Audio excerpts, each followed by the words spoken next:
ಹಣಕಾಸಿನ ವ್ಯವಹಾರ ಹಿನ್ನೆಲೆ ಕುಡಿದ ಮತ್ತಿನಲ್ಲಿ ಅಕ್ಕನ ಮಗನೇ ಚಿಕ್ಕಮ್ಮನನ್ನ ಕೊಲೆ ಮಾಡಲು ಯತ್ನ ಮಾಡಿದ ಘಟನೆ ಮಂಗಳವಾರ ದಾಸೇಗೌಡನೂರು ಗ್ರಾಮದ ಬಳಿ ನಡೆದಿದೆ. ತಾಲೂಕಿನ ಗರುಡಕೆಂಪನಹಳ್ಳಿ ಗ್ರಾಮದ 35 ವರ್ಷದ ಅನುಸೂಯ ಹಲ್ಲೆಗೊಳಗಾದ ಮಹಿಳೆಯಾಗಿದ್ದು, ಅದೇ ಗ್ರಾಮದ 26 ವರ್ಷದ ಆನಂದ್ ಕೊಲೆಗೆ ಯತ್ನ ಮಾಡಿದ ಯುವಕನಾಗಿದ್ದಾನೆ. ಹಲ್ಲೆಗೆ ಹಣಕಾಸಿನ ವ್ಯವಹಾರ ಕಾರಣ.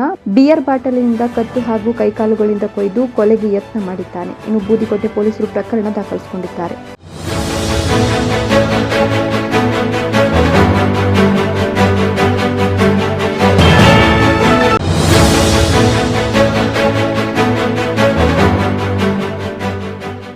ಪುಟ್ಟ ಬಾಲಕಿಯ ಮೇಲೆ 3 ನಾಯಿಗಳು ದಾಳಿ ನಡೆಸಿದ ಭಯಾನಕ ಘಟನೆಯ ವಿಡಿಯೋ ಇದೀಗ ಸಾಮಾಜಿಕ ಜಾಲತಾಣದಲ್ಲಿ ವೈರಲ್ ಆಗಿದೆ.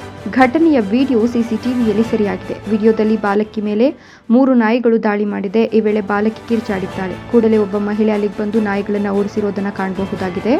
ಇನ್ನು ಈ ಘಟನೆ ಎಲ್ಲಿ ಹಾಗೂ ಯಾವಾಗ ನಡೆದಿದೆ ಅನ್ನೋದರ ಕುರಿತು ಮಾಹಿತಿ ಲಭ್ಯವಾಗಿಲ್ಲ.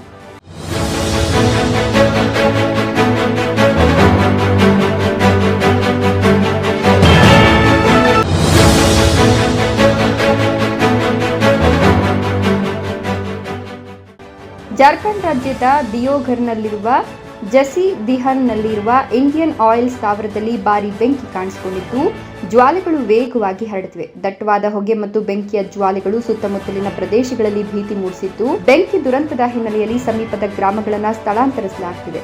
ನಿವಾಸಿಗಳ ಸುರಕ್ಷತೆಗಾಗಿ ಪೊಲೀಸರು, ಜಿಲ್ಲಾಡಳಿತವು ಹತ್ತಿರದ ಹಳ್ಳಿಗಳನ್ನು ಸ್ಥಳಾಂತರಿಸಲು ಪ್ರಾರಂಭಿಸಿದೆ. ಯಾವುದೇ ಅಹಿತಕರ ಘಟನೆಗಳು ನಡೆಯದಂತೆ ಸ್ಥಾವರದ ಸುತ್ತಲಿನ ಸಂಪೂರ್ಣ ಪ್ರದೇಶವನ್ನು ಸುತ್ತುವರೆದಿದೆ.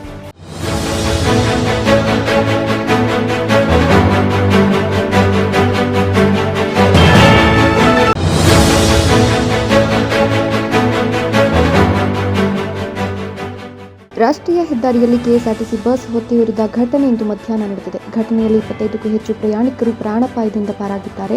ಈ ಘಟನೆ ಬೀದರ್ನಿಂದ ಔರದ್ ಬಳಿ ನಡೆದಿದೆ. ಔರದ ಘಟಕದ ಬಸ್ನ ಇಂಜಿನ್ನಲ್ಲಿ ಹೊಗೆ ಕಾಣಿಸಿಕೊಂಡಿದೆ. ಅಗ್ನಿಶಾಮಕ ದಳದ ಸಿಬ್ಬಂದಿ ದೌಡಾಯಿಸಿ ಬೆಂಕಿ ನಂದಿಸಿದ್ದಾರೆ. ಬೆಂಕಿಯ ಕೆನ್ನಾಲಿಗೆಗೆ ಬಸ್ ಸುಟ್ಟು ಕರಕಲಾಗಿದೆ. ಬಸ್ ಘಟಕದ ವ್ಯವಸ್ಥಾಪಕ ರಾಜೇಂದ್ರ ಹಾಗೂ ಸಂತಪುರ ಪಿಎಸ್ಐ ಘಟನಾ ಸ್ಥಳಕ್ಕೆ ಭೇಟಿ ನೀಡಿ ಪರಿಶೀಲಿಸಿದ್ದಾರೆ.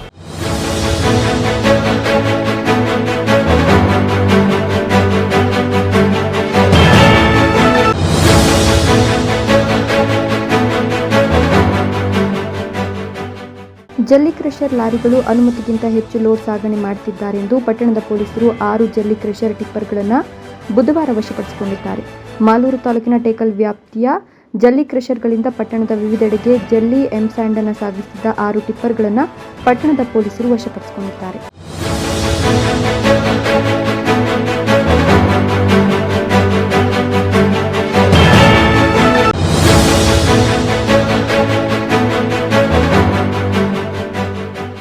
ಖಾಸಗಿ ಸಂಸ್ಥೆಯ ಸಿಬ್ಬಂದಿಯನ್ನು ಹೊತ್ತೊಯ್ಯುತ್ತಿದ್ದ ವಾಹನಕ್ಕೆ ಬೆಂಕಿ ತಗುಲಿ 4 ಮಂದಿ ಸಜೀವ ದಹನವಾಗಿರುವ ಘಟನೆ ಪುಣೆಯಲ್ಲಿ ನಡೆದಿದೆ. ಪಿಂಪ್ರಿ ಚಿಂಚ್ವಾಡ್ ಪ್ರದೇಶದ ಹಿಂಜೇವಾಡಿಯಲ್ಲಿ ಘಟನೆ ಸಂಭವಿಸಿದೆ ಅಂತ ಅಧಿಕಾರಿಯೊಬ್ಬರು ತಿಳಿಸಿದ್ದಾರೆ.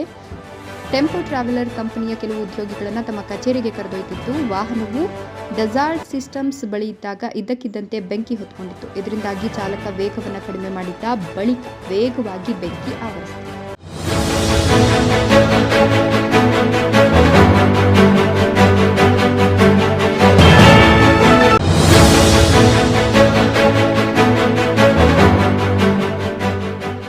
ಭಾರತೀಯ ಮೂಲದ ಗಗನಯಾತ್ರಿ ಸುನಿತಾ ವಿಲಿಯಮ್ಸ್ 9 ತಿಂಗಳ ನಂತರ ಭೂಮಿಗೆ ಮರಳಿದ್ದಾರೆ. 8 ತಿಂಗಳ ಕಾರ್ಯಾಚರಣೆಗೆಂದು ಬಾಹ್ಯಾಕಾಶ ನಿಲ್ದಾಣಕ್ಕೆ ತೆರಳಿದ್ದ ಇವರು ತಾಂತ್ರಿಕ ದೋಷದಿಂದ 9 ತಿಂಗಳುಗಳ ಕಾಲ ಅಂತಾರಾಷ್ಟ್ರೀಯ ಬಾಹ್ಯಾಕಾಶ ನಿಲ್ದಾಣದಲ್ಲೇ ಉಳಿಯಬೇಕಾಯಿತು.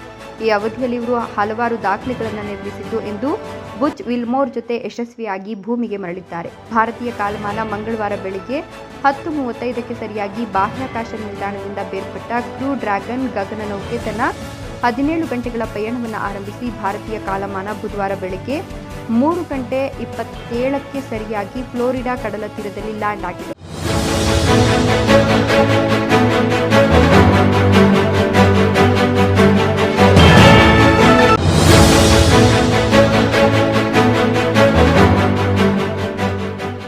ಉತ್ತರ ಪ್ರದೇಶದ ಅಯೋಧ್ಯೆಯಲ್ಲಿರುವ ಬಟ್ಟೆ ಮಳಿಗೆ ಬೆಂಕಿ ಕಾಣಿಸಿಕೊಂಡಿದೆ. ಮಾಹಿತಿ ತಿಳಿದ ಕೂಡಲೇ ಸ್ಥಳಕ್ಕೆ ಆಗಮಿಸಿದ ಅಗ್ನಿಶಾಮಕ ದಳದವರು ಸಾಕಷ್ಟು ಪ್ರಯತ್ನದ ನಂತರ ಬೆಂಕಿಯನ್ನು ನಿಯಂತ್ರಣಕ್ಕೆ ತಂದರು. ಅವಘಡದಲ್ಲಿ ಯಾವುದೇ ಪ್ರಾಣಹಾನಿ ಸಂಭವಿಸಿಲ್ಲ ಅಂತ ವರದಿಯಾಗಿದೆ.